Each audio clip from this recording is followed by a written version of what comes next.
I am making this mostly stemming from someone commenting, being upset because it's like a container with pressure in it could never exist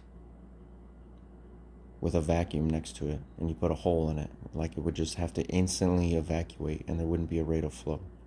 So that's kind of just the random start to this. Doesn't directly connect, but for that situation, there's a rate of flow because a pinhole, molecules are bouncing around in the container, and they have to make it to the hole to fly out. Just because it's a perfect vacuum outside isn't some magical property that it has to fly out.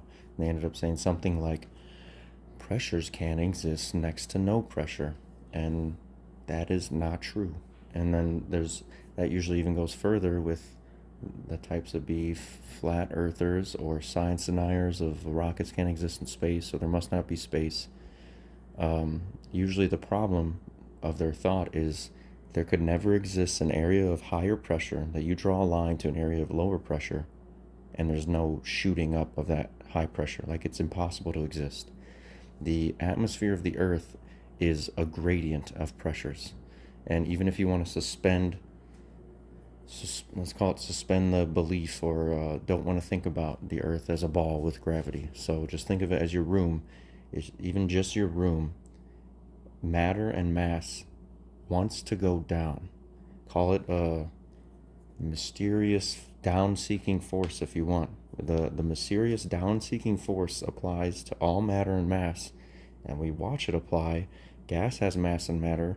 If you fill up a scuba tank, it weighs less empty than it does when it's full, and it doesn't make any liquid. Maybe you're not experienced with scuba tanks, but an empty scuba tank floats and a full scuba tank sinks. It's not just sinking and floating, it literally weighs more. It's like 7-8 pounds more from an empty scuba tank to a full. So gas obviously has matter and mass and weight, but it has the ability to fly around. So the molecules in it are free enough that they fly around, but they're still affected by gravity. So what this ends up making is a pressure gradient, because when you there's no perfect representation in our hands-on world, but it would be like a container with a bunch of marbles in it that still want to go down, but they're super bouncy and they fling around, they hit the walls of the container.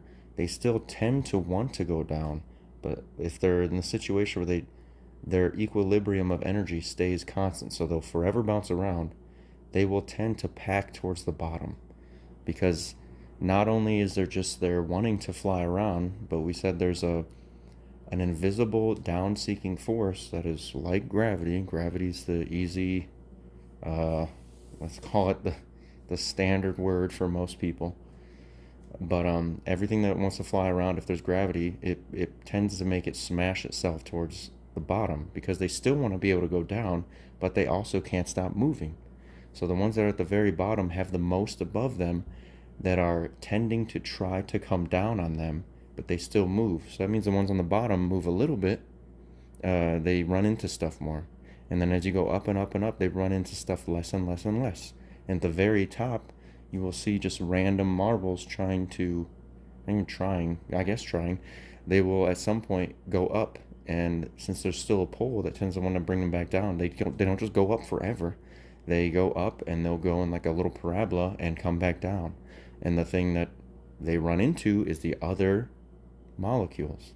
So at the very top, there's very sparse, with them flying around, sometimes going off a little bit and coming back down. And then as you go really deep, they're very close to each other and running into each other more. And that's exactly what pressure is. More molecules, either more molecules or molecules going faster, is more pressure. And that would be heat or like decreasing volume. You can either smash them together more and they end up hitting things more, because that's what pressure is the hitting of the container and hitting of each other, or you can increase the heat and they go faster, and that also will make them hit things more and with more force. So you can make equal amounts of pressure with different volumes and temperatures. This type of thing even exists from your head to your feet. Your feet have higher pressure air than your head. And if you really have this general thought you just throw out where you're like, high pressure can't exist next to lower pressure because there has to be a container, well, surprise, surprise, you have it from your feet to your head, whether you know it or not. And you might not know this, but Almost all of our modern smartphones have a pressure reading device in them, and they use this for altitude. And it's not directly reading altitude. We read altitude from pressure because it's so reliable. The overall average of the math is just that there's a certain pressure for certain altitudes, and that's just the way it is. Minus some weird things like weather. That's it. So I'm in Las Vegas, Nevada, which is not sea level. I'm obviously not at sea level. It's reading at 2,834 feet. I've dropped my phone sometimes. I haven't looked it up. I don't know what altitude I'm at. I mean, I should know, but I don't remember offhand. I'll assume this is the altitude I'm at.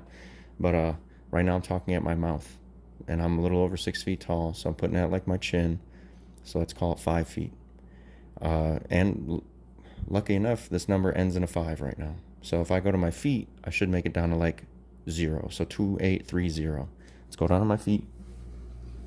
And look at that. The pressure raised to be able to read that I went down 5 feet from just standing to putting my phone on the ground. So I'll go back up to standing. So like 5 feet. I'll look up. Went up to 35. And if I go a little higher to my head, I go up to 36. If I go a little higher above my head, I can probably get a 7 to show up. Look at that. Lucky enough, my house is 2 stories, so I can see the pressure gradient from the floor of my house to the second floor. So the floor of my house, remember, 2830. Just put it on the floor. Lift it up to my mouth, 2835. Let's go upstairs. Just went up 1 run of stairs. Went up 5 feet. Next run of stairs. 2845. Going back downstairs. Look at that. The pressure of the air increases. The pressure of my air upstairs is lower than the pressure of my air downstairs. And I didn't go through a door. I didn't go through a wall. And so it works just fine. And maybe you don't know this, but you can look up the pressure of air at different altitudes. And I don't know what you think a good vacuum is, but there's altitudes you can go to that are better than the vacuums people generally put in their vacuum chambers. When you do fun experiments with vacuums, you can go to an altitude that is a better vacuum than most people's vacuum chambers.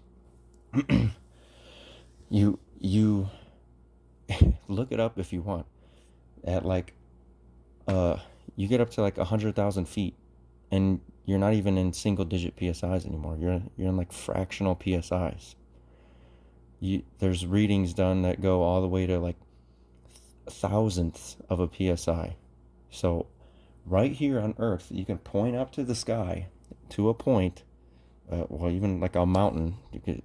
I'm sure you guys want an amazing vacuum as an example, but from right at the ground, you go outside, you point up in the sky at an airplane, and the pressure is drastically lower up there. And there's no barrier in the way from you to the airplane, or from you to someone standing on top of a mountain, and the air is not just magically flowing up to equalize that pressure. It's the natural gradient of having a down-seeking force that is exactly like gravity, but maybe you don't like the word gravity. So something that is just like gravity, maybe you don't want to call it that, exists that makes a pressure gradient.